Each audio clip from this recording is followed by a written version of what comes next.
93 Network.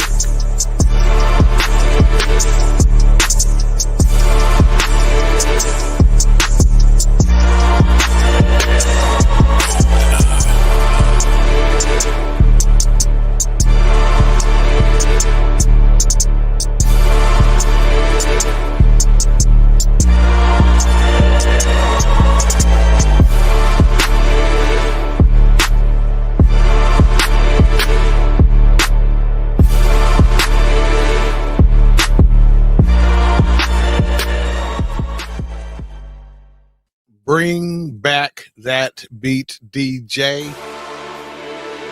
As I was thinking about this beat here, I was thinking about Dr. Scrooge. The two things we need to do to this beat, we need to get a Dr. Scrooge, and we need to somehow get it stand up. Yeah, it's not playing right now. I don't know why. Oh, I'm hearing it in my ear. You can hear Yeah, I it? can hear it. Yeah, I can still hear it. I I can't might hear have it at all. hear it too. It won't stop moving. Yeah, that's weird. But if y'all can hear it, I guess that's all right. I can hear it loud and clear. All right, well, welcome back to the Fourcast. It is the Threecast as of right now. But A-Trap should be here in a minute. We haven't done a throwback in a while, like you can see in the description. And actually, shout out to my wife. She would get upset if I didn't mention her. This was her suggestion. Wives don't get upset, man. Stop it. I won't allow you to besmirch the name of black wives in America. Maybe sensitive is the Damn right you. name. Damn. But House Party, man, it's a classic, man. So many one-liners in this, so many classic scenes, so many things that we've talked about so much in different parts of our lives, man. It's really crazy how this movie is like as not even time hasn't affected this movie. This was 1990, and we are so many years past now, and this movie is still a classic. And we got A-Trap in the building. Good to see you. Good to see you. All right, let's get this. Let's set this party right. All right, everybody in their spot. Go down to the bottom. Put A-Trap in the penthouse and put me in the basement and slumming with my boy Mayhem like it's supposed to be. Yes, sir. All right, man. So y'all join in, give us your thoughts. You know, everybody has to have seen this movie. So y'all need to jump in with your thoughts, your favorite scenes, whatever you may want to add on to it. You know, the chat should be buzzing tonight. Yeah, get your Dick Gregory shit. Gonna get your While we some of that Dick Gregory. You know, some of y'all big mamas got some of that Dick Gregory in the pantry that she ain't threw out. It's just powder, it don't stale. Shout out to Theodora Blue Streak. Thank you for tuning in. That's now orange. It's now orange streak now though. Is it orange? Oh, like that burnt orange going on. All right. So we like it. We like it. All right. So initial thoughts. Well, actually, I don't know if you want to give a. Oh yeah, we got to do the little. I don't know if you want to do a plot. I mean, we know what the plot is. Yeah, because it may be. I mean, we can't assume. See, we all had our dark periods in life where there are some movies we missed, right? You know, to where you you were either in the athletics or out in the military or in college or something, right? You know, on drugs, whatever you were. Stripping. I don't know what you were doing. Mayhem. But there are certain movies that you miss, right? So we don't know if our viewers may have not seen it. So yeah, even though it's a throwback, we still gonna do the overview / plot. Play's parents are out of town, and he's planning the house party to end all house parties.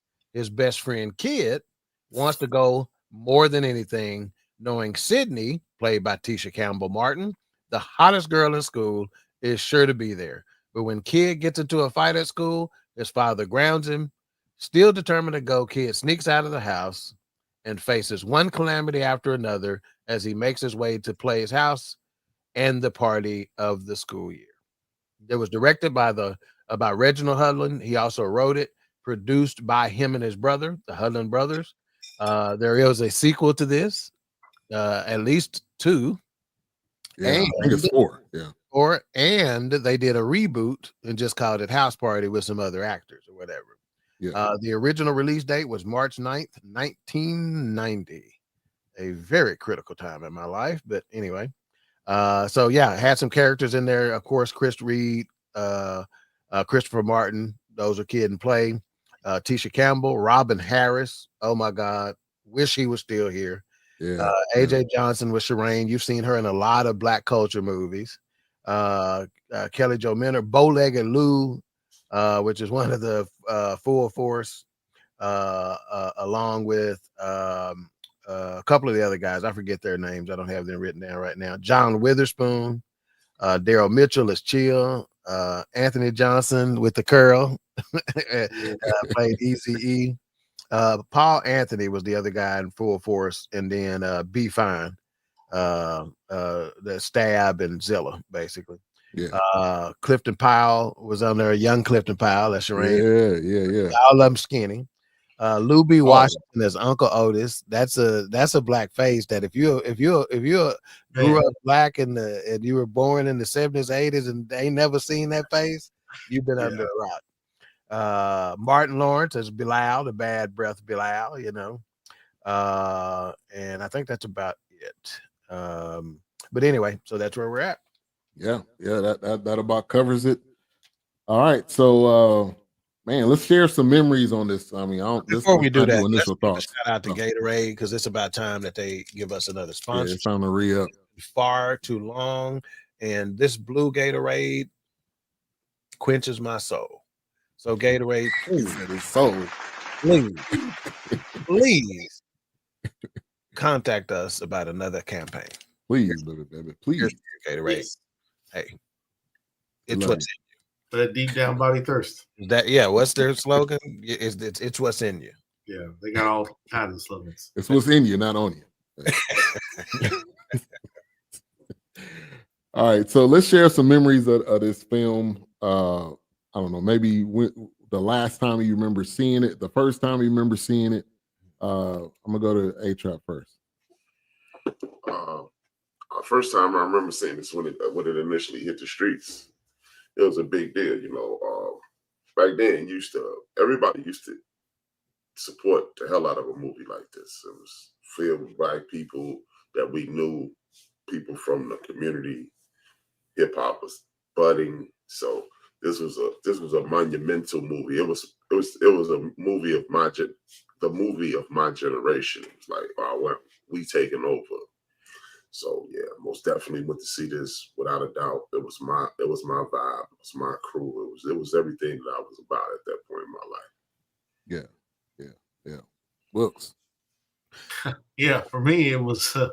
So one of my classmates, his brother actually had the VHS, and we would watch it when he watched it. So it was pretty much one of those where it's like, I know I shouldn't be watching this, but I'm gonna watch it anyway because they watching it and it's funny as hell. So yeah, right. It was right. It was the thing that was in. So it always kind of brought back those memories of going up the street and watching that with my neighborhood friend, the classmate. So it was definitely the same. It holds up well. I mean, I remember most of the jokes and the lines and the faces.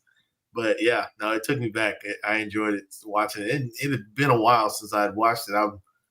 I think the last one I had watched was the third one because I didn't really remember much of the third one, but the one I kind of just stuck with. And I think they went on to do another one. I can't remember the other one that they had, but it wasn't House Party. It was another one that they did because Tommy was Class Act. So yeah.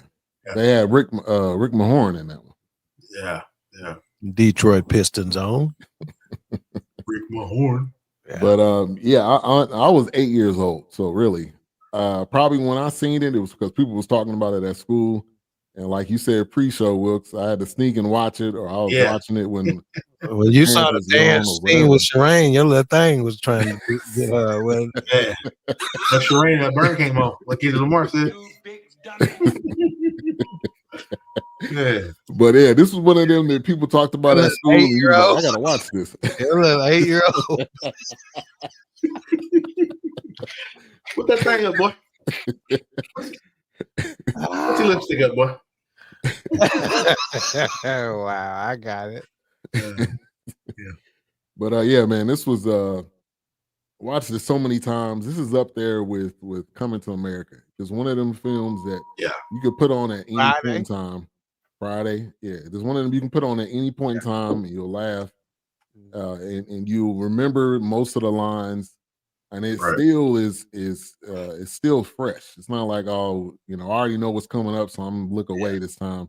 Yeah. You're still watching it like you don't know what's gonna happen. You know how many times I said I'm from a small town called fresh off a cop ass? I'm feeling homesick. Yeah.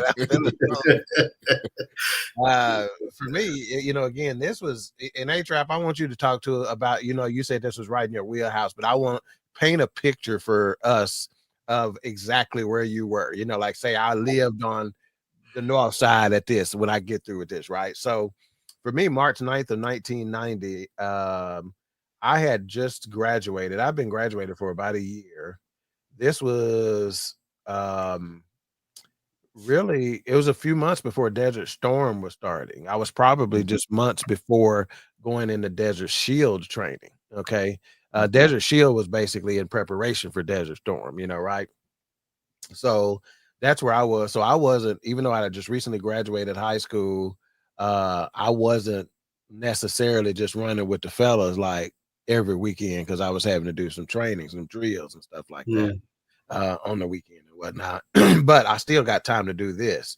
And Kid and Play were a part of the first concert that I ever attended. It was Kid and Play, Queen Latifah, Heavy D, Digital Underground, and it was at the Reunion Arena, and me and one of my good friends at the time, the kick step routine that Kid and Play got, you can't tell by looking at my knees, but back in the day, we gave the kick step routine hell, so he was getting it, man. yeah, so it was Kid and Play, they were right there, so an interesting time in life, being, again, at the time I would have been 18 years old going on 19, lean, mean fighting machine, you know what I'm saying? So A-Trap, intrigued to hear where you were, in life to know how this kind of hit you, I know exactly where I know exactly where I was in life. You said September 9th, 1993. I was freshly dropping out of college. I was about to leave for the Navy in my mind in 10 days. I didn't go. And I was 30 days away from the worst night of my life. I had reunited with my old crew, TSP. We still hang to this day. And I remember telling the Lord and my man Drab, I'm not going to the Navy. I'm not going to the Navy. No problem.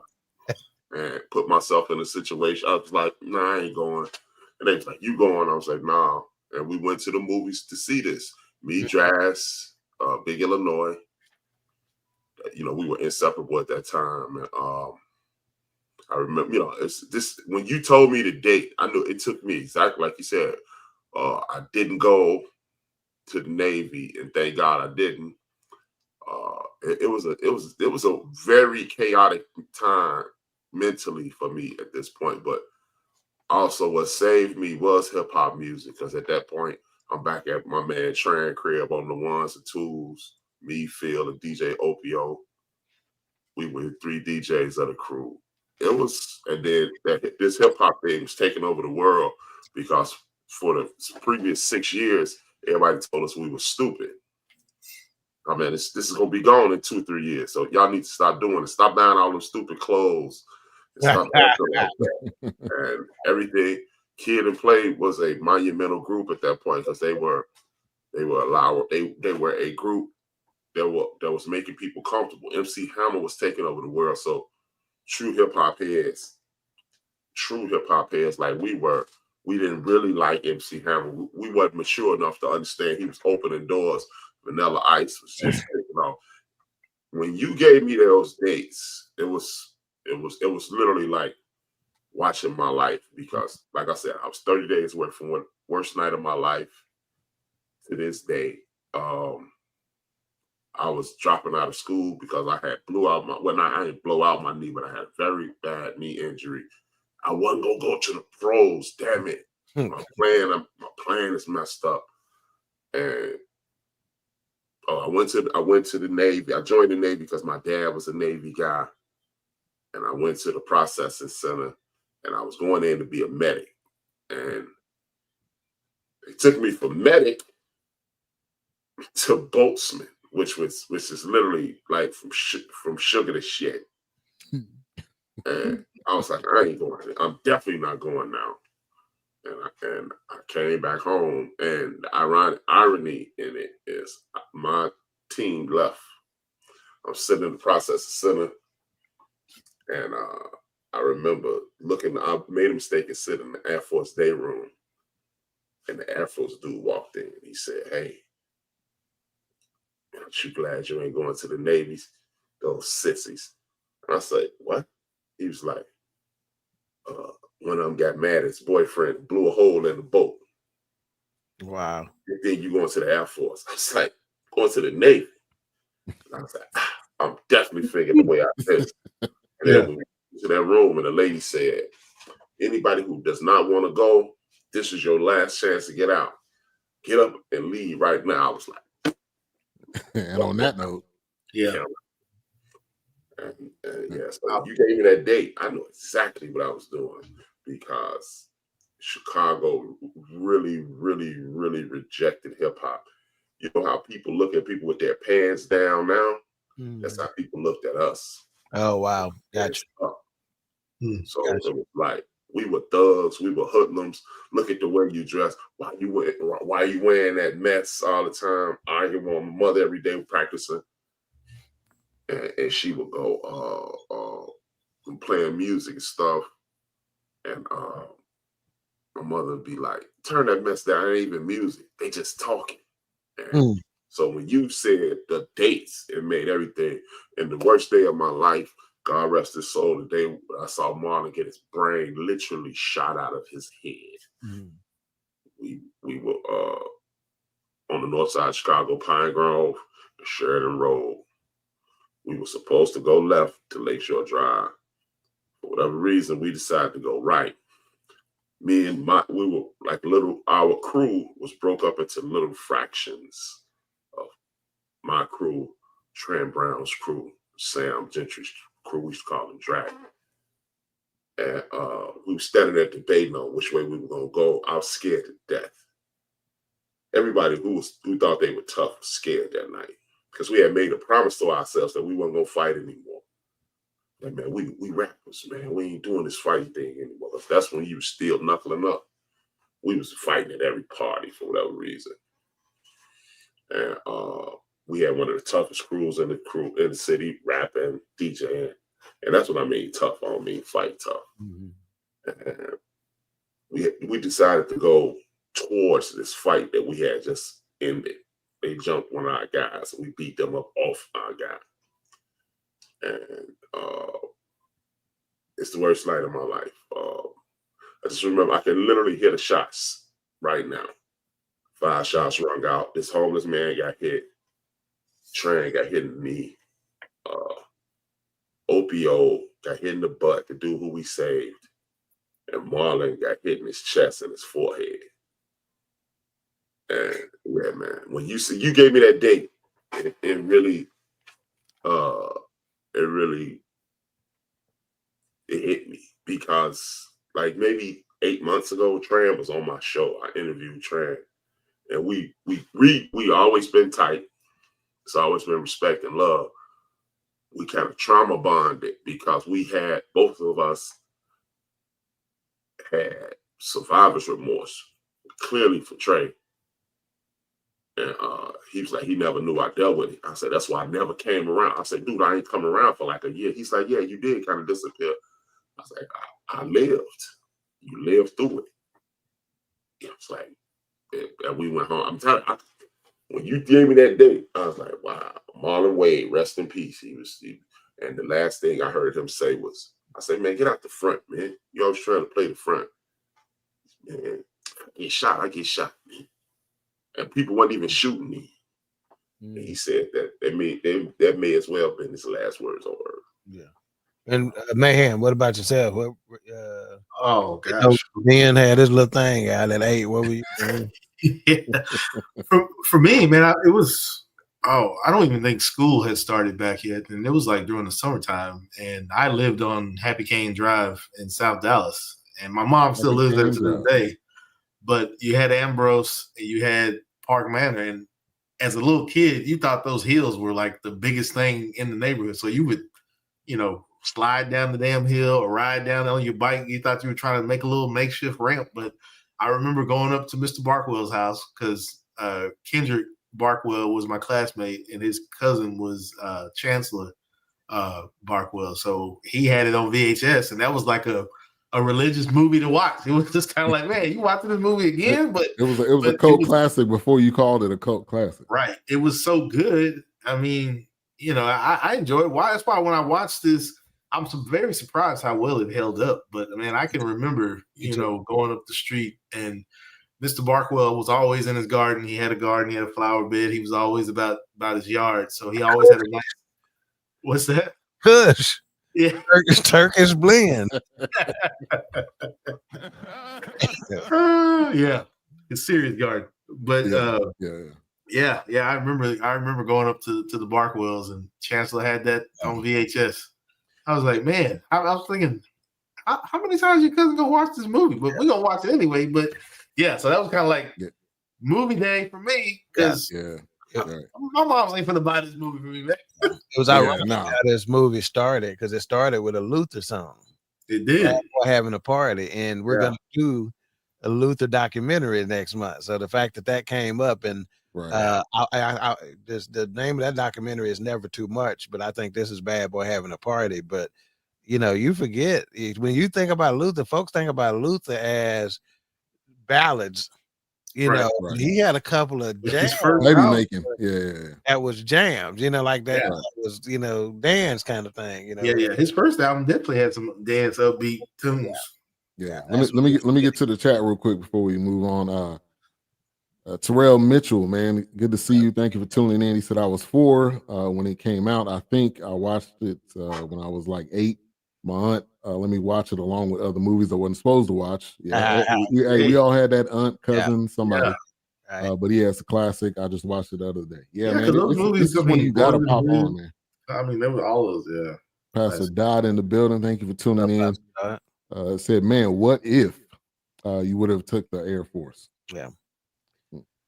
Would have been a different story. So Terrell, no, you wasn't talking about the movie anymore. He was talking about personal stories and we were talking about where we were when the movie came out. I just add some perspective for it. That way, when you know that, you understand how certain things impact your life. Right. Trey, Barbershop Sports Talk. Trey or Maestro, one or the other, host of Barbershop Sports Talk. Thank you for tuning in. Happy New Year, Trey. CJ in the building. Thank you for tuning in as well. Hey, plays by CJ. Make sure to subscribe. Just don't play it at work. You put the headphones in, turn the volume down. They say NSFW. NSFW. Also subscribe to Barbershop Sports Talk as well. He said, shit, I was a sperm. And that's why you don't play his shit at work.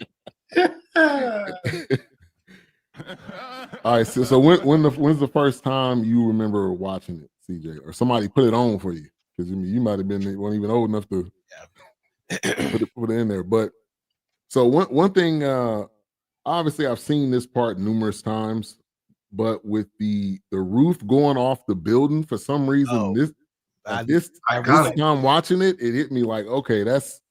And then later on, they doing the roof is on. So that was obviously that was like a foreshadowing, but that was something that I realized more watching it this time around. I don't know if y'all picked that up or not. I did. It was the first time I had actually noticed that, and it was I thought Chief in the building. A big artistic moment as far as I was concerned. Yeah. I appreciated it. That was deep to me. So my question for y'all: how much did Dick Gregory put into this movie? because the amount of times they said Dick Gregory, he had to have blessed them with some money to go towards this film. Probably not at all. They didn't think about it back then. It was just it was probably like cultural reference. It was the thing where that was what was happening. So it just kind of, it was a comedy. So they knew to get some comedy miles out of it. Yeah. I thought Dick Gregory was a producer on the film or something. Who knows? You know, the Hudlin brothers might have just been throwing him a bone, you know, so to speak. Maybe. You know? They may have just respected him, you know. The line said the most. Picture some of that Dick Gregory. Everybody household was saying it. But rest in peace, Dick Gregory, though, for real, on the real note. And then that commercial that we have all seen. Oh no, my brother. You got to buy your own. And he was like, oh no, my brother. Yeah, another classic. Another classic. And then I think that's another Dick Gregory reference kind of thing. It's like that's the cultural. You saw that on TV, or you heard him promoting that, or I don't know if it was Timeline, but you've seen that commercial late at night where they're talking about these soul jams. Right. But I think in this film, and maybe this was one of the first to me, where you start to notice the stuff in the background. There's always something going on. It's not just like, okay, it's just two people talking. Even when they was in the lunchroom and you got the security guard kind of in the background, when he throws the carton over and he's like, oh, where'd that come from? And you got the TV in the background. It's so much going on. The film is I think it's just well put together, and it has your attention. Doc. Yeah, I think it draws you in as a result. You know, in other words, here's the deal, right? We know that most movies are just in 2D, right? It's a way to make a movie 3D without doing anything with the picture quality, right? You know, you make it feel 3D, you know, because you bring in, you know, whether it be the noises of somebody off camera, or like you said, somebody that's in the background, or now they're doing it with these blurry shots where you'll see somebody blurry, but the person that they really want you to focus on is in you know, they're well in focus, basically, you know. So I think they just did a good job of bringing in the entire room of it, you know, as opposed to, you know, you do a one shot where you're coming into this what did they call it, where they're eating at the cafeteria. They're coming into this cafeteria, and you know you're in a cafeteria, but they're just shooting the table where they're sitting at, versus getting a wide shot where you're seeing all of the cafeteria, so to speak, you know, but somehow still being able to focus on their table, you know. So I think they did a good job of making it 3-dimensional, you know. Yeah. See, they said, I don't know why, but the most memorable moment was when the goons came through the party, and it was one of them that was the bully. He made everybody smell fire. You know how many times I said jokers in high school, boy. I think the funniest part, we was like, I'm gonna get this gasoline. You about to burn the house down. They was like, whoa, man, hold on. I'm not really talking about that. It was like, y'all pussies now. So, and that whole crew, and them dudes, if you pull up a Isley Brothers cover and you pull up a cover with Full Force, they're looking real close together, man. They're looking real. That whole wardrobe and all that. Of course, the most memorable moment was when Kid came home, and his dad was whipping his through the credits. He was like, "Oh, don't do that just yet." Speaking of Kid, this is something I noticed too as an adult, is that Kid's relationship with his dad. They were trying to show us that a different side of our culture, man. And so you notice early on, where, you know, he came in there and said, "Hey, come down here and eat the shit before it get cold." He's showing his dad had cooked him a hot meal, you know, whatever. He still was checking him and disciplining him, but it was still a lot of love. Kid went in there and took his boots off and threw his covers on him when he fell asleep. You know what I'm saying? So I think the Hudlin brothers were trying to show us that. I mean, think about the role and the thought process and the, you know, way people look at black fathers and their sons and whatnot. And I think they were showing us a different part of that. In addition, even with Sydney's parents being entrepreneurs, you know, like her dad owned 2 restaurants or something, fast food restaurants, McDonald's or something like that. I think something like that. And then her mom also had a high professional job. So, but you also, her best friend was in the hood, you know. So I thought they did a good job of not just trying to pigeonhole us into this is ghetto film, you know what I'm saying, or whatever. And you could tell by Play's house, his parents must have been somewhat well-to-do. You know, he wasn't just, you know, that wasn't the projects they were throwing the party in. And they all went to the same school. Yeah, and to know that, I mean, think about it. Kids who had enough money, even though his car was a beater, he had a car, you know, and I mean, hell, that was something, you know. So I think they did a fantastic job of, you know, doing what sometimes we don't like about black movies, is painting us in, or not even black movies, but movies in general, is painting black people in the same light. You know, I think without us noticing as kids, they actually were painting a picture of black success, you know. And we've all had that moment to where you get in trouble, you get home, you're like, take a shower, you're about to get in the bed, and your parent like, oh no, don't do that just yet. Oh no, you ain't getting off that easy. I ain't forgot. Yeah, I ain't forgot. Like, I hope you did. What you say? Nothing. But man, yeah, so many classic moments, classic scenes. Test tube, baby. Hey, yeah, let's talk about Robin. Yeah, man. This was like his stand-up, basically. He was just coming with it. Yeah. It wasn't like he was just clowning. He was cool. Yeah, he was just clowning. Yeah. I don't think he even had a script. Yeah, nah. It was like just say what you need to say. We'll keep it rolling. We'll take out what we need to take out or whatever. Right. But let's go to this scene right here. Let me pull this up on the screen. Where he's he's picking up the DJ, Bilal's picking up his stuff, and he's like, all right, I'm gonna come back and get you. First he comes and he's like, yeah, I'm gonna pack your stuff up, and he got a girl in the car. So he puts all his stuff in there, scratching it all up. It's just perfect. Hey, everybody got that. Which A-Trap, you know how that was probably cringy for you with your equipment, you know. Damn, I'll be scratching my shit out, man. The box speaker just dragging it up against. And then wasn't no Sarah in Vegas, was it? No. With the girl in the front, but that was Martin, man. It was some techniques like a motherfucker.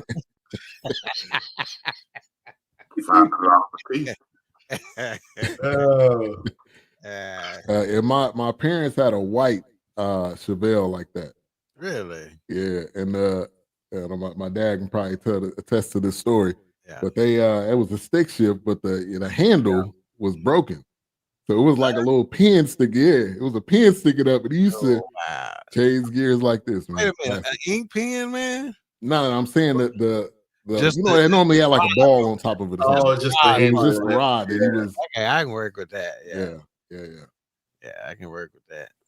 Yeah, but this scene is classic. Wilkes, talk about this scene. Martin. This is like Martin before Martin, the TV show Martin. Yeah, it's funny. This scene was a classic for me because my neighbor's daughter had one of those cars, and when I guess her and her mom worked together. So when we always knew when Terry was coming down the street because that damn car was on two wheels, and she never got out, so she would honk the horn.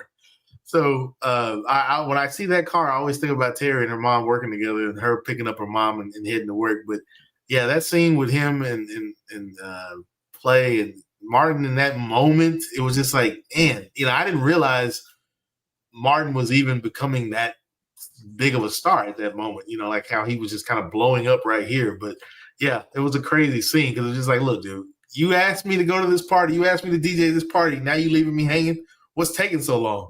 Then he's trying to convince him, hey man, look, I'm gonna put your stuff in here.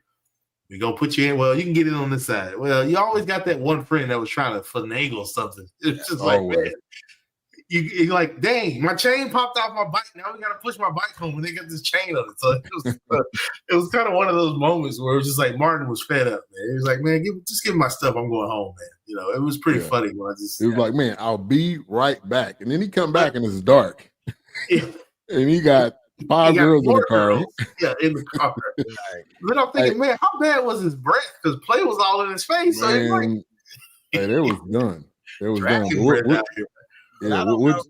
I don't even think the movie knew what Martin Lawrence was going to be, because even in when they list the cast, he was way down on the list of cast. Yes. Cast members. Like I had to go literally searching for it at the end, and it's only because I remembered. I'm like, wait a minute, why ain't they listing Martin Lawrence? It was just because, and Bilal had a pretty significant role in the movie. Oh yeah, they still listed him, like way low in the cast. So this was his second. This was his second film. Do the Right Thing was the first one, and then House Party, and then 2 years later was Martin. And that's why I feel like House Party kind of catapulted that, because next thing you know, he's got his own TV show, and that's why for me when I saw it. But and then of course then Death Comedy Jam. But when I saw what did you put in the private chat? What's the Martin and Player cousins? Oh, I didn't know that. I didn't know that. Yeah, I did not know that at all. And that haircut too. I was too young to get that kind of haircut. I don't know A-Trap or Doc. I wasn't rocking it. I was rocking the college haircut I got now is the haircut I had in 1989. A skin fade. Now the only difference is that my parts would change. Like you may catch me with a Nike symbol in the back, or a Reebok symbol in the back, or some swoosh that the barber made up, or some other design. But for the most part, my hair, I ain't shit. Ever since when I got rid of that baby fro I had in middle school, and that baby, it was a fro shag combo. When I got rid of that shit, I ain't been back. If it ain't broke, let me just get real close to the camera. If it ain't broke, ain't no need to fix it. Ain't no need to fix it. To this day. So get to Shireen House, Clifton Powell, man. Clifton Powell don't get his due, his recognition enough. He's really good. And what's the problem is I hate him in most of his roles. He is always playing an asshole one way or another. Whether it be Pinky, he got that down. Whatever. Yeah. He just is. That's what he does. I remember a role where I like this character, but I like his skill. I like his performance every time. Yeah, their presidents, we was like, go and get you passing that money, or go and get your baby something. Hey, who that over there? Yeah. But man, he coming to the door and he like, what you want? He ain't even acknowledged. He on the phone.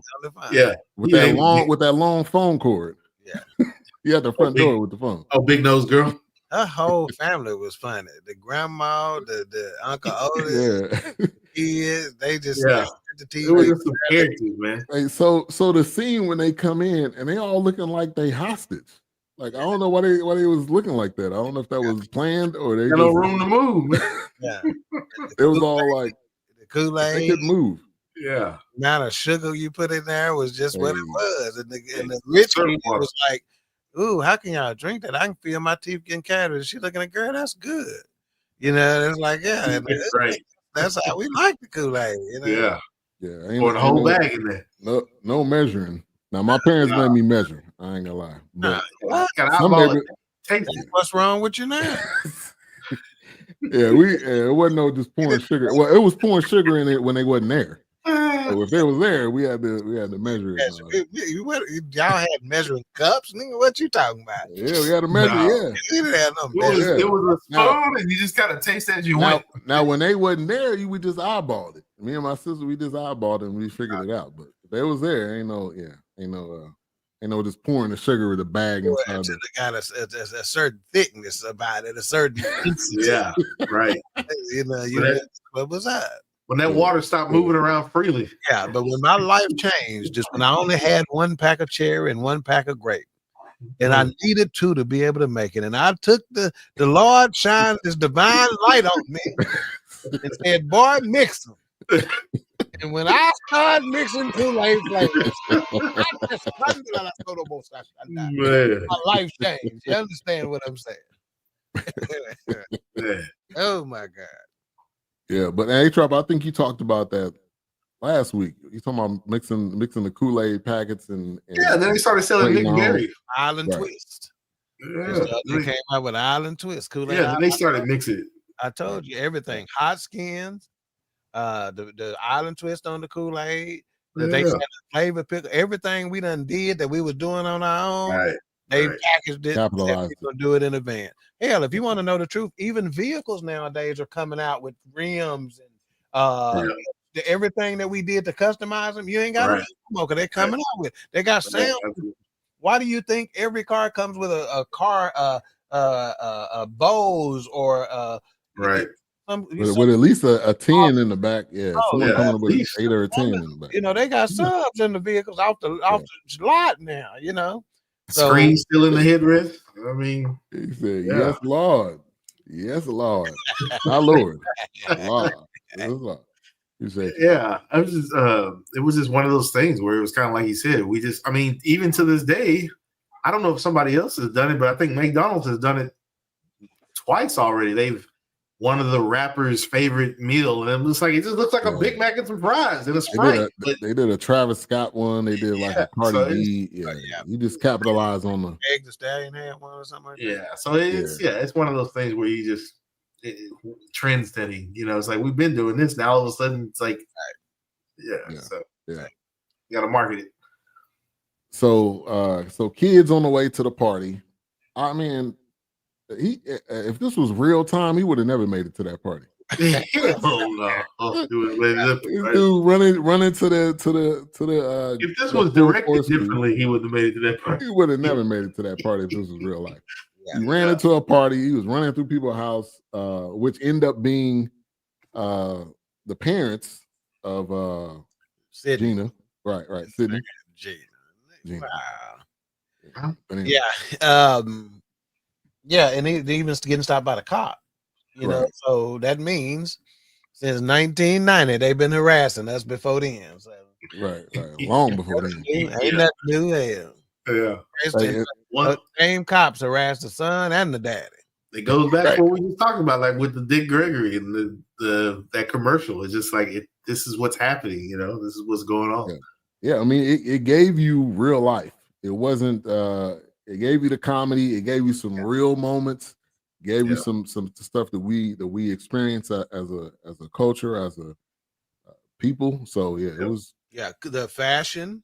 You know, so the rings that covered 3 fingers. You know, how many different dudes had that on. Yeah. And then George Clinton, when they get to the old folks party, George Clinton. Yes. Cried 2 tears in a bucket, and he hit him over the head with the. that was a nice. That's always a classic line. Yeah. The graphics, you could tell they were just. If you didn't even know when the movie came out, and you turned the sound down, and you just had to watch it, the graphics showed you what era you were in. You know, because the graphics were so 80s and 90s. You know, the fashion was so 80s and 90s. Oh, yeah. You know, and you wouldn't have thought it was a movie about nobody being in high school because he was the oldest high school nigga you've ever seen. In the longest night ever. Right. That's what I'm saying, man. This was like 2 nights. Like he wouldn't have got home till 5 a.m. at the pace you know. Yeah, and it was a school night. That's the piece I didn't remember from before. Is that it was a school night? It was a school night. And what Burger King opened at 11 o'clock at night? Back then, especially. Now you might find one open all night. Doing the foul. Yeah, when we were growing up, man, Burger King was closed at 8 o'clock. Yeah, we was going to Good Luck. Okay, getting that link basket. Link basket, salsa fries, extra toast. Hey. Get an extra link if you're lucky. If you're lucky, you're the link.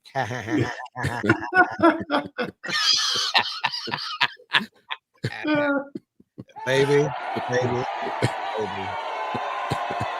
No way. I'm at work. He had flashbacks to Crybabies. I'm at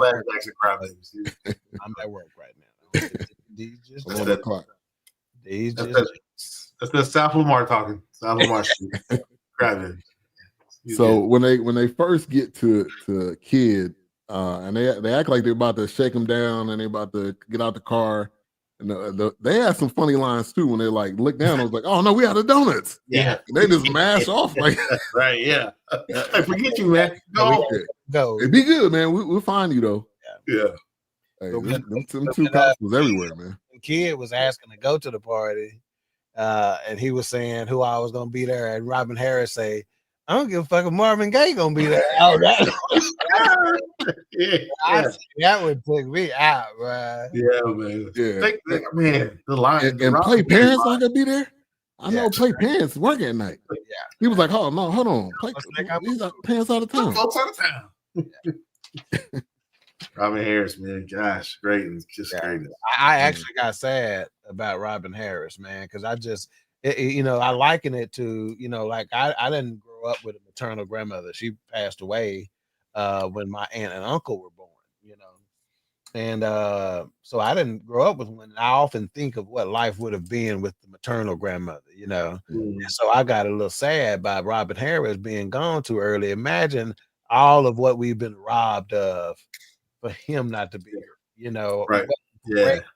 Memories he would have had and given us, man. Because he was just on the way up right then. The way up. Yeah. Baby kid. Right. Man. Right. Exactly. Man. Like what he could have done additionally. Right. Would have been, amazing. So definitely rest in peace to him. All right. So they're at the party. Here's the scene right here when they're doing that famous dance move. All the colors. I mean, it was very, like now, you said, with the colors and everything. Yeah. Now, A-Trap, was this move? So I watched a couple of YouTube videos today about them being interviewed and whatnot, and I want to say they said that this move it was a derivative of the Charleston. Did you hear that? I mean, yeah, you could clearly see it, but it was just our spin on it. I mean, exactly. And matter of fact, it was them who said it. They said this was just the Charleston. We just took it and dressed it up, Yeah. I mean, that's hip hop culture. You take a piece of somebody else's stuff and then or something from the old school, and then you put your spin on it, and here it is. And we present it to the world. Yeah. Music, dress, the hairstyle, people love to give hip hop that credit for that hairstyle, but that hairstyle old as dirty. You look back at Meg Evans, he had the same type of hairstyle. I mean, it wasn't nothing new. It was the we threw the conch in it. It was the same thing. Everybody's we just remixed everything, man. Right. Pastor Dot said that's why we got the Mac. Talking about the Big Mac? No, the movie, the Mac. Oh, yeah. We was talking about food earlier. No, not this time. Anyway, I'm gonna boo myself now. Yeah, you should. What about Alexander in the building? Y'all know that John Witherspoon, he played the neighbor, which he's funny. I think he killed his role in this. Oh yeah. Did you notice his wife was the same wife as in Boomerang? Mm-hmm. He was married to the same lady in Boomerang, the same actress. Really? What is her name? We've seen her in so much. I was gonna try to find it. That's also in that Myra from the Martin Show. They had the belt sand her toes. You got to go to work on Myra's feet. Yeah. Oh yeah. She was the cookie lady on that commercial. Wow. That was his wife, and he was talking about the bang, bang, bang, bang, bang. Right. That was that. John Witherspoon been using the same lines his whole career, and it's still funny. Wayne's Brothers, he was using the same thing. You got to coordinate. He was using that too. Still, man, a lot of classic lines from him. He's a physical comedian. Bernie Mac. Yeah, he's a physical comedian. For sure. Too. Yeah, he's in too.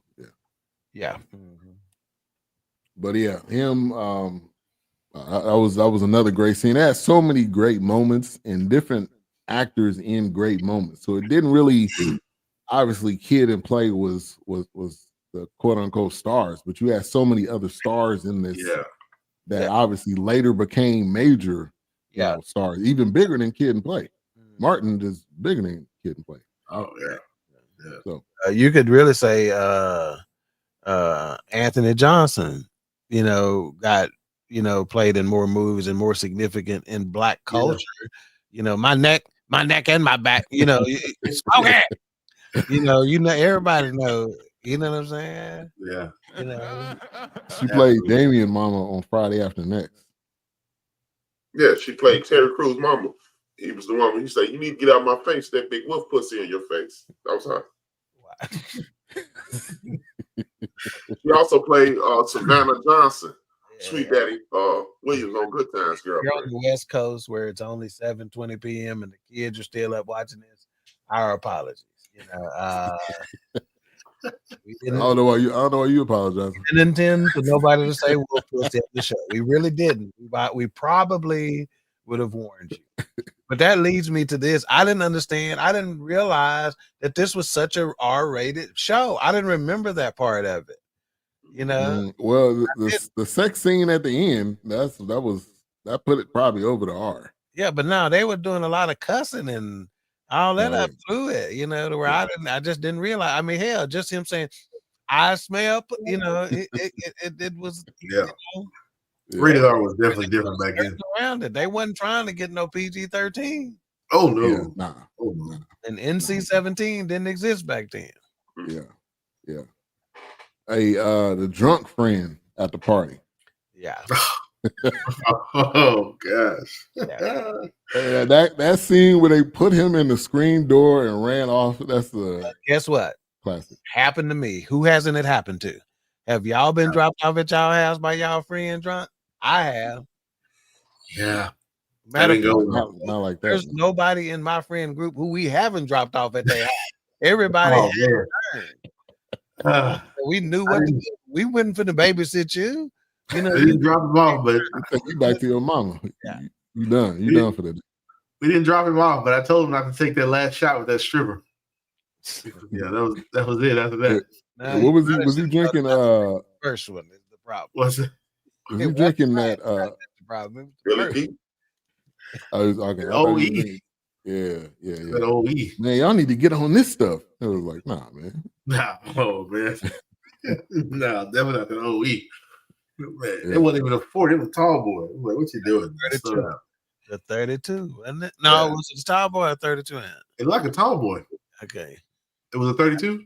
No, it might have been a tall. No, 32. Oh, okay. I said it looked like tall boy. Yeah. Okay. It was 32 is a bottle. It was a can he was drinking. Yeah. So I heard. Yeah. So I did. So I did not. Hey, far down. That's what we were doing, man. That Thunderbird wine, though. Yeah. Get you later. Hey, the guy bumping the table. That was one of the scenes that I remember. Chill was in a couple of more movies after that too. He's played some bit roles, throughout his career. Yeah. I didn't. The first time I noticed his hat, all the time he had these coins. I didn't even notice that. I caught that. I noticed that this time too. Yeah. Yeah. Yeah, I remember the hat. I don't remember the coins until. Yeah. So I was watching it. Yeah. This launched his career. Had he not been in that accident, he'll be a megastar right now. Who's that? Right. Chill was on 40 Rock. He was on 40 Rock, but he was on his way. He was also in on 30 Rock. 30 Rock. Okay. I never watched it. He got confined to a wheelchair. That's the same one that what's this cat that Tracy Morgan was on too. Yeah. And 2001, he was accident. Yeah. And he was on The Walking Dead for a little bit. He got a Fear of the Walking Dead. He was in that for a minute, but he was also in Man Inside with Denzel and Spike Lee and Gerard Butler. Yeah, he's definitely Inside Man. I mean, his TV career has continued. He's been in things. Like he was in some other sitcoms too. I thought. Yeah, he was. He was on his way. He took off from this. Yeah, he was on NCIS New Orleans. He had a reoccurring role amongst the whole series. So wow. Yeah, but yeah, shout out to him. But yeah, that back and forth. Oh, Daryl. Yeah, that back and forth with them two was great. And then we know about Martin. But when you see Bilal and Sydney talking, it was like the chemistry was already there. And then with some of the people that end up being on the show that was in House Party, I guess seeing the future, knowing the future, and seeing them in that role, I thought was cool. So watching it now. Yeah. I mean, this was a launching pad for a lot of people. This probably this is what opened the door for him getting marred. Well, actually, Eddie Murphy opened the door for him because Russell asked Eddie, and Eddie's like, "Get marred." So, and like y'all were talking about the bang bang bang thing. Believe it or not, Eddie Murphy in an interview maybe about 10 years ago said that, well, not he did it. Eddie didn't tell it. He told the story that his role in that movie was not, he said Eddie Murphy called him and said, come to New York. They told him, you can't be in the movie. And he was like, just come to New York. Told him, send him to the dressing room. And he didn't have a script. He said, that's all John Witherspoon. All that thing, that's him. Wow. Not in the movie. He just said, go. Yeah, he understood the concept. You know, Yeah. I'm the neighbor, kids are having a party. What would I do? You know, Right. Yeah. Got a question for y'all. This made me. I actually got this question from what's his name? Daryl on stage, and Tony Baker from Chicago as well. Robert Harris from Chicago as well. And is it a black movie if a black dude doesn't direct the movie? And the reason this really made me think about it, Kev on stage. What really made me think about it is so many cultural references in this movie that only people from the community would know. So is it a black movie or is it a movie with black people in it? And Tony Baker and Kev on stage were having this conversation on their podcast. No. And I would really like to hear y'all. No, have you ever heard Denzel Washington speak on this very factor? He said there's a reason why Scorsese had to direct Godfather. He goes, if Spike Lee would have directed The Godfather, it ain't gonna be the same. He didn't, you know. Yeah, I can go research the culture, I can go, but it ain't gonna be the same. So yeah, I think I feel like that would. I think it's not. It's it's not. It's a movie with Right. black people in it. If it's not Yeah. directed, I was, 'cause you're not gonna get that authentic flavor of, and like that's what we do, right? We only require that there be a black lead, or a major black character in it, not That's that how- it's directed or produced or anything like that. But technically, I think I would have to lean toward it needing to have a black director Right. for it to be a black movie. that's why. That's what kind of got me about like, oh gosh, The Color Purple, because I didn't realize it was Steven Spielberg, and I'm thinking, oh, maybe it was I thought it was a black director, but it's not even a black director. So yeah, you've got black people in this movie that that Steven Spielberg went after these actors and say, hey, I'm doing this movie, but yeah, that's what it kind of was like. Oh, well, then it's not really a black movie, really. I mean, I felt like that when I heard that who was directing it. I mean, yeah, he's good, but no, I don't think it's a black movie to me, but just had black people in it. But Interesting, great though. Interesting. Yeah, I wish we had some examples of some films that weren't directed by black directors.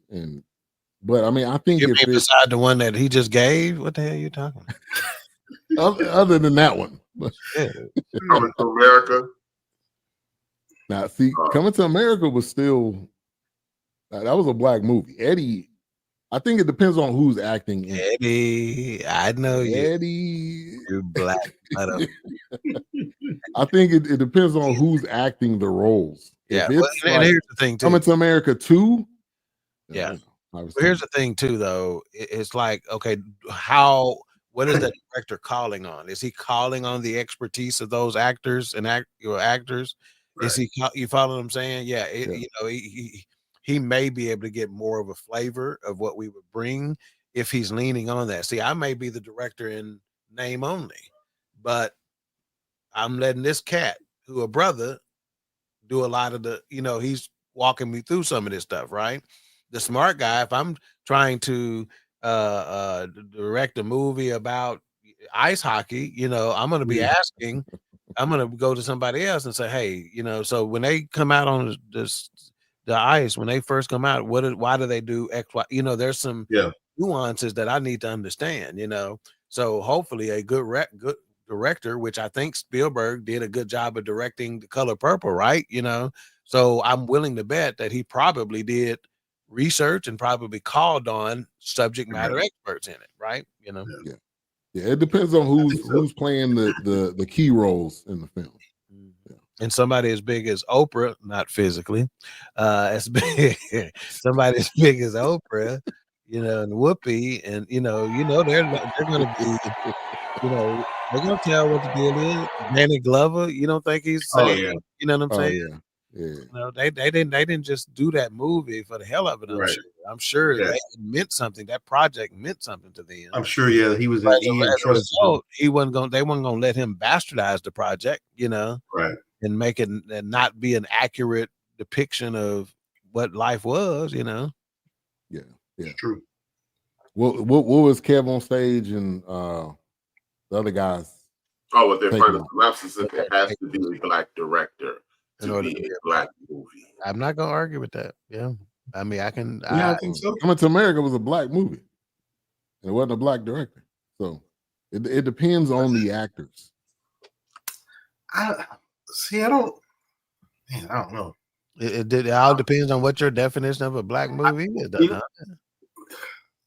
I don't know. I think, see, like, once again, I think Spielberg and I can't remember the director for Coming to America. I feel like those directors kind of fall back, though, and let those actors take the role and take that creativity and let them run with it. I think they're just pointing, and even if they didn't point, I'm sure a lot of those, hey, well, why don't we do this? Had those creative ideas. I don't know. That's just me. But like I said, when I heard or when I saw that Color Purple wasn't directed by a black director, I was kind of like, oh man, because this is a big movie. Like, this is the story, the people that are in it, and it was just from, you know, in the narrating. And then I was like, oh, but it's not a black director. So I mean, that was just me though. But yeah, that's my. But the thing is, Oprah Winfrey was a nobody at that point. No offense to Sister Winfrey. She wasn't. Oh yeah, she wasn't. No, yeah, she. Yeah. Whoopi wasn't. Whoopi was a comedian, right? In one of her first movies. So you know, Danny Glover probably had the most experience. Yeah, Danny Glover and the lady who played Suge Avery were. And the man who played, that's got spit in his, you know, that girl, you know, he had been in a lot of black stuff, you know. Yeah, so it's kind of tough. I mean, it's an interesting concept because, like, being you referenced Coming to America, the story was by Eddie Murphy, but John Landis did it. Yeah. So is it a black movie because Eddie Murphy wrote it? Yeah. See, I think that would lean towards what Doc was saying. You are directing the movie, but Eddie Murphy is walking you through it. It's the storyline. And there you go. It was the story, even like Color Purple, was that story written by a black author or something? Indeed, it was. There you go. Richard Pryor turned that. That's two of Richard Pryor making some mistakes in his professional career. He turned down in the same year The Color Purple and Purple Rain. Wow. I wonder what was he gonna play? He was gonna play Danny Glover? No, he was supposed to produce it. He was gonna play Danny Glover. Danny Glover's character. I know. He was gonna play Danny Glover. He couldn't with the hits.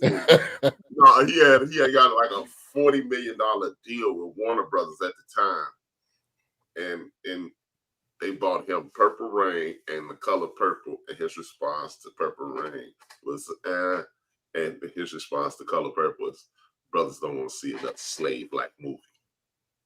Wow. And instead, I did JoJo Dancer, which also was a hit. Yeah.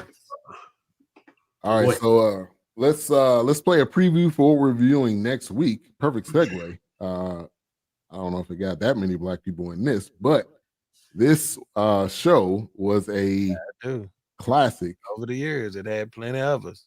Classic for the culture. So this is what we're reviewing next. Wow. Man. It got to a point to where they would say, and welcome out Lauren, and they didn't even sit down. They just ran at the person to fight. So I know they were coached, but I'm looking forward to this, man. Jerry it got so big that they were selling. I mean, I if I'm not mistaken, was this the first show they started selling seasons? Like, they were selling Jerry Springer on VHS. Like, you could buy the first seasons of Jerry Springer. So Sally Jesse Raphael wasn't on tape. Yeah, you weren't buying that. Yeah, and they had Jerry swag. You getting T-shirts and stuff like that. The security guard got a spinoff from this. I forgot what his name was. Steve Wilkos. Yeah, this stuff is still on channel 4-2. Girls were doing what they do in New Orleans. They were showing boobs for beads on that show. Like this was when the audience. It's got to be one of the first shows. Nah, maybe not one of the first, but when they were asking questions in the audience and people, will respond back. But no, I think Donahue was doing that. Probably other people was doing that. But. Donahue, Geraldo Rivera. Oh yeah, absolutely. And Montel Donahue meets Geraldo Rivera. Yeah, meets WWF. Because that was coming out on Netflix. Yeah, but it'll be releasing. If you just saw the Geraldo show, they got the Ku Klux Klan on one side and Black Nationalists on the other side. A fight to happen. Yeah. And what was the other? I can never I never remember him, but A-Trap knows who I'm talking about because he always smokes cigarettes. Morton Downey Jr. Oh God, that show! I was just like, what is it? That was poison. That was poison. My grandfather was I'm like, what are you watching, man? Like, what is that was poison, Jack. Yeah. That was literally strychnine. Yeah, man. Before Rush Limbaugh, no, this dude right here, man. This is I was like, what that was insane. It's like, what are we watching right now? Yeah, well, I remember that, dog. When you said A-Trap, you probably. Oh God, that show was straight trash. I remember the last time we mentioned this, I watched the clip of it. It was wild. Yeah, it was wild. Oh man, on TV smoking. Straight, man. Don't y'all have a smoke detector? Y'all ain't got no blowing smoke, talking shit. It's like, come on, about 8:30 at night too. Yeah. Prime time, baby. Yeah. Oh my God, that show was toxic, man. Yeah, man. She already had nothing on that. Yeah, that's why I said when I see them talking about this, I'm like, they must not have been watching what I was watching. Oh, that show was crazy. They need a documentary on that show. That's what they need a documentary on. And that would be on Tubi. That would be a Tubi special right there. Hey, boy, that Joker was nationwide too. Coast to coast, baby. Hey, what's up, D Great? Thank you for tuning in. Did not care on this show. Man. All right, so let's round this out. House party. A couple other moments and scenes when Robin Harris came to the house. Follow the drip. He was just one-liner after one-liner. Which that was a great scene. I think we can all agree on that. Memorable moment. The broken toilet. Yeah. Oh my gosh. Man, who broke the toilet? Who broke the toilet, man? And then it was like everybody stepped, and I was like, "That's where Martin got that from." Remember that was like his whole thing, like the entire Martin TV series. But that, and then the camera angle from the toilet, like that was, or whatever the camera was at, probably. But that was classic. And then the robbers, before he went, when he got in that scene when he was getting in the freezer, and the robbers running on the bus with one shoe on, he was like, "What you looking at?" With the TV that those suits. But did you see what the other guy had? Do y'all know what that was? I saw the TV. I saw the hair dryer. Hair dryer. They left. I think they left the TV and they ended up taking a hair dryer. My aunt had a portable one like that. But yeah, that's old school. But yeah, she had one. Sit it on the dinner table. Don't move. Get popped. Okay. Oh, the great. So Robin Harris went to my aunt. Wow. That's big. You mean visited? Yeah. And then I noticed something in this movie toward the end of it that I had noticed before. I think it was when Robin Harris fell asleep. The TV was going off. Yeah. And I'm like, I bet it's a whole bunch of people that don't know TV used to go off. Man, he said, I watched TV till TV went off. I'm like, damn. not the color bar of death. Somebody just got a little snow. They played the national anthem first. Yeah. And then it went on. Yeah. They had that flyover, the F-14, and then they and then going back to that Chevelle real quick, that sound he used to make when it backed up, I'll never forget that. Yeah, when he pulled in the driveway, he just scratches. It's like, damn. Yeah, man. Classic. All right, so final thoughts, Mike rating, classic house party. We can go to Doc first. Oh, you're gonna start with me. Well, I'll tell you what IMDb said. They said 6.5 out of 10. Rotten Tomatoes, 94%. That's high praise. High praise. Yeah, I'm a little surprised. They get a little uppity sometimes. Yeah. For me, I gave an actual rating and then I gave a sentimental rating. You know, my actual rating was a 4, Mike, but sentimental was a 5, Mike. You know, you know, actuality is probably a 4, but you know, I said, well, for sentimentally though, I'd give it a 5. So let's do that today. Let's give actual and sentimental. We probably need to do that on throwbacks anyway, right? Yeah. Oh yeah, definitely. Factor, you know. True. Hey, D Gray said I had that same boombox kid had in his room. Took 12 batteries. Well, yeah, that big boy. D batteries, I believe. D or C. Big boys. Yeah, I think they're the big D batteries. Hey, my parents had one. I think they handed down to me. I mean, you could drop that thing off a 4-story building. That thing still be working. Yeah. That was a box. With no D batteries. All right, Whoops. Yeah, I actually had it at a 4.5 because of the sentimental, but since we're doing the separate rating, definitely a 5 because, like I said, those summers and just hanging out with the Barkwells and hanging out with my grandmother, and you know, it was just one of those things where I remember watching this movie so much when I shouldn't have been watching it, but it was so good. So, yeah, definitely a 5 for the sentimental reasons, you know, then 4.5, you know, but yeah, no, I enjoyed it. Took me back. Yeah. D Great said a 4.5 out of 5.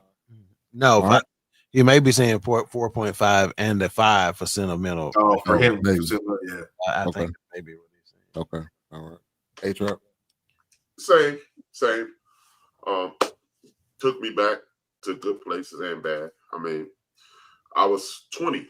I had just turned 20, and I was coming of age. Things were turning around. You know, everything was. You know, I could still hear Chubb Rock in my ear. 1990, Chubb Rock jumped up on the scene. So yeah, it was a lot going on. It was an excellent time in my life. It was the beginning of my 20s, and I remember when my son was just turning 20. I was like, B, when he turned 19, I said, BJ, for the next 9 years, you'll never forget the next 9 years of your life. And you know, only because I had lived it. 1989 to 1999 was insane for me.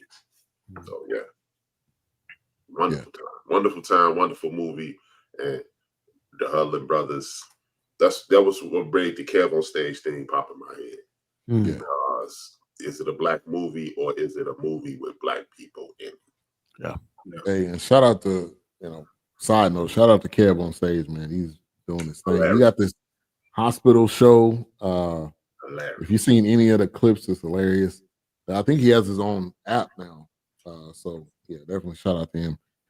Also, Tony Baker. What? Tony Baker. Chicago alone. Yeah, man.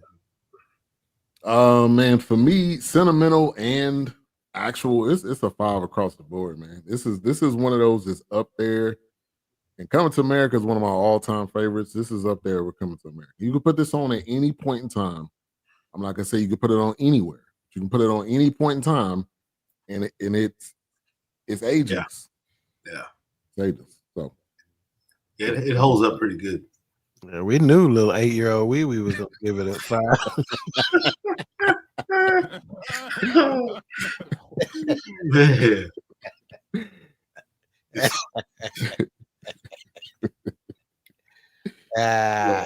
gosh. All right. So coming up next week, like we said, Jerry Springer fights camera action. It is a 2-part. I'm assuming they're probably about an hour each, hopefully. But it will be dropping tomorrow. And then the end of the bench. What's up on the end of the bench? No, where at? Oh, Netflix. Oh, okay. Yeah. Netflix, and they had the McMahon. That McMahon series was really good. If you're a wrestling fan, that's on that. I think that's on Netflix too. I would definitely recommend checking that out. All right, so the end of the bench. What'd you talk about today? What you talking about tomorrow? I haven't decided tomorrow. Today, it's called Black Monday. Black Monday, you can look it up. Hopefully you enjoy it. Hit like, comment, leave a comment, whatever. Black Monday, today is called Black Monday NFL lore. This is when general managers, head coaches get terminated today because the season ended yesterday. And I talked about how Gerard Mayo, former head coach of the New England Patriots, it's the difference. He is the dictionary definition of what happens to black coaches. He got a shot, not a chance. And the difference in a shot and a chance is you get a shot.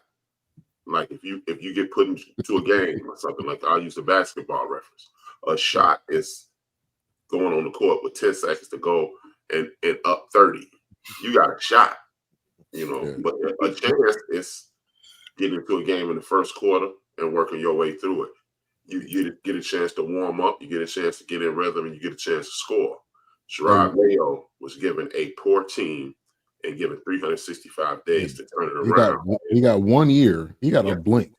17 games. They read that comment from D. Gray.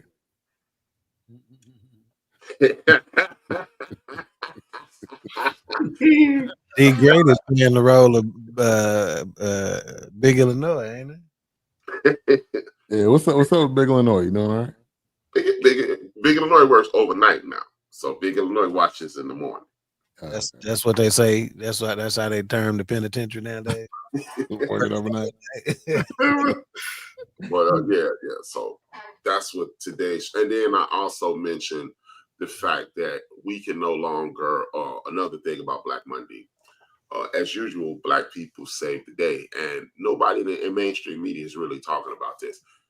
Minority Speaker of the House, Hakeem Jeffrey, out of New York City, he basically punked the Republican Party into allowing the masses to get what they needed. And what I mean by that, he went in front of the world, congratulated Donald Trump for winning the election, and all the Republicans stood up, and it was a thunderous applause. They were like, "Yeah, we won this time." And he said, "We love this country, and like others, we don't have to create false narratives and say somebody cheated to win. We just congratulate you and hope you do the best job possible." And then he turned it on them and said, "We don't want anything to happen. We're here to make the best America possible. So we're going to fight for Social Security. We're going to fight for Medicare and Medicaid. And we're going to make sure America has all the health benefits that are available to all Americans." 2 days later, Joe Biden extended Social Security. Yes, which was yesterday. He extended Social Security, and he extended other benefits. So he basically put the ball in their court, letting America know if anything happens to your Social Security benefits, it's not the Democratic Party. So he forced them into it. So he exercised power. It's this difference. Just like it's a shot and an opportunity, it is being in position which Black people have the most of all the people registered as minority. We have the most representation in Congress and in government. That's presence versus power. He used power instead of just having presence. Being there in Congress, he made sure that he made people do their job. So with that being said, we must exercise the power that we have. We must go out. We must educate ourselves. We must no longer use the excuse that the news is too depressing, because homelessness, lack of Medicaid and health benefits, and lack of life is more depressing than seeing if it bleeds, it leads. Trust me, and trust and believe. Look at some C-SPAN. If you don't want to watch the gory portion of the news, watch C-SPAN so you can get educated on what's going on. So your benefits and your rights won't be upended. Stop paying attention to if Puffy is going to have his co-conspirators outed. Stop paying attention to if Joy Taylor was part of a sexual assault ring at Fox. And stop paying attention to the fact that your grandmother, your mother, your aunts, and the elders in your community may not have what they work for. Social Security is not a given benefit. It is a earned benefit. It is not socialism. It's something that you every week, every day, somebody get paid into Social Security today. And when we wake up in the morning, somebody's going to pay into Social Security. So your elders, and when we become elders, we can get it back. So that's what I talked about. It's going to be something along those lines on Tied Together Tuesday. Yep. So make sure to tune in, subscribe. The end of the bench media. See it scrolling down there at the bottom. Thank you. All right. The return of Queen 3 and King tomorrow. Yes, sir. Tomorrow we come back. Queen 3 and King. Special guest host Andre Jones. AJ will be with us as well, talking about what's love got to do with it. It's not to eat the cake anime. It's not sing the song like I wrote it. We're going to talk about what love got to do with it. A lot of ways to look at this thing. So you don't want to miss it. And it's been a minute since I done been publicly around my sisters. So, I'm going to let them have it. So you don't want to miss it. Yep. Make sure to tune in tomorrow at 7 Central. BS3 Network, Queen 3 and King. What time is end of the bench tomorrow? When it hit me. No kid. This is a podcast. Just subscribe and you will get notification. Hit that notification bell. And one thing, Wednesday, I will have a mentor, youth coach lead, pillar of the community, Coach Vince Carter, on to talk about his after-school program, his youth leagues that he's been running for almost 40 years, and this comedy show that he's promoting, that he is promoting to support his youth league. We can all throw him a couple coins if necessary, if possible, because he's been doing great work. As far as I know, the Demons, that's the name of his youth league, the Demons, the Chicago Demons, they AAU, football, baseball, basketball. He's been doing it for, as far as I know, at least 40 years. So I'm gonna have him on to promote that, and then he'll be a guest later on Rapping with H-Rap, which is coming back this year. I have 7 guests lined up already. All right, definitely. Yeah. All right, we'll see y'all next week. Just to give you a little bit of a sneak peek, the Jerry Springer documentary, and then if you go on Netflix, there's a Jamie Foxx and Cameron Diaz film coming out on the 17th. You can see a preview of that. It's on Netflix. And then, like Doc mentioned, next month we'll be doing some music documentaries. And there was also one with the rapper Shine. It's on Hulu. Or maybe one we could throw in there. Yeah, we need 4, so that's fine with me. So we'll do Thriller 40, Never Too Much, which is a Luther one. There's a Prince one, and then Prince. Shine. Yeah, Prince. Okay. There's a Prince one, and then Shine. Okay, cool. All right, A-Trap, go ahead and close us out. Happy New Year. It's the beginning of the year. I got it. I'm saying carrying it back. Get it from God, chum. Peace.